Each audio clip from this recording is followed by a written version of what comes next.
আসসালামু আলাইকুম সবাইকে। আজকে আপনাদের মাঝে আমি আরেকটি রেসিপি নিয়ে আসলাম। ফার্স্টে নিয়ে নেব চিকেন, তারপর দিয়ে দেব মরিচের গুঁড়ো, তারপর দিয়ে দেব ধনিয়ার গুঁড়ো, তারপর আমরা দিয়ে দেব পরিমাণ মতো লবণ, তারপর দিয়ে দিলাম জিরার গুঁড়ো, এরপর আমি দিয়ে দেব গোলমরিচের গুঁড়ো আর আদা রসুন বাটা। এখন আমাদের সবগুলো একসাথে ভালোভাবে মাখিয়ে নিতে হবে।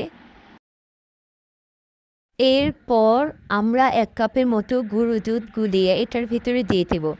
তারপর ভালোভাবে মাখিয়ে নিতে হবে। ভালোভাবে মাখানো হয়ে গেলে আমরা এটা ফ্রিজে ৩০ মিনিট মতো রেখে দিব। এখন আমি নিয়ে নিলাম ১ কাপ ময়দা, তারপর দিয়ে দেব গোলমরিচের গুঁড়ো, তারপর দিয়ে দেব মরিচের গুঁড়ো, তারপর দিয়ে দেব ধনিয়ার গুঁড়ো, এখন দিয়ে দেব পরিমাণ মতন লবণ, তারপর দিয়ে দেব জিরার গুঁড়ো, এখন দিয়ে দেব আদা রসুন বাটা। এখন সবগুলো একসাথে ভালোভাবে মাখিয়ে নিতে হবে।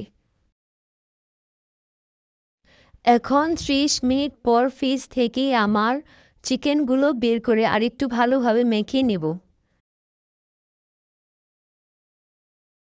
এরপর চিকেনটা ভালোভাবে মাখানো হয়ে গেলে আমি চিকেনটা ময়দার ভিতরে ভালোভাবে মিশিয়ে নেব। এরপর তেলটা ভালোভাবে গরম হয়ে গেলে চিকেনটা এর মধ্যে আমি ছেড়ে দেব। ভালোভাবে ভেজে নিতে হবে। এই তো চিকেনটা সুন্দরভাবে হয়ে গেল। আপনারা দেখলে বুঝতে পারবেন। এরকম সুন্দর একটা কালার আসবে তখনই বুঝতে পারবেন যে চিকেনটা আপনাদের হয়ে গেছে। এই তো আমার চিকেন ফ্রাই খুব সহজ উপায়ে বানিয়ে ফেললাম ঘরে। আপনারাও চাইলে এইভাবে ঘরে বানিয়ে খেতে পারেন। আপনারা আরও নতুন নতুন ভিডিও পেতে চাইলে এই আইডিতে ফলো করুন, একটা সাবস্ক্রাইব, একটা লাইক করে দিয়ে যান।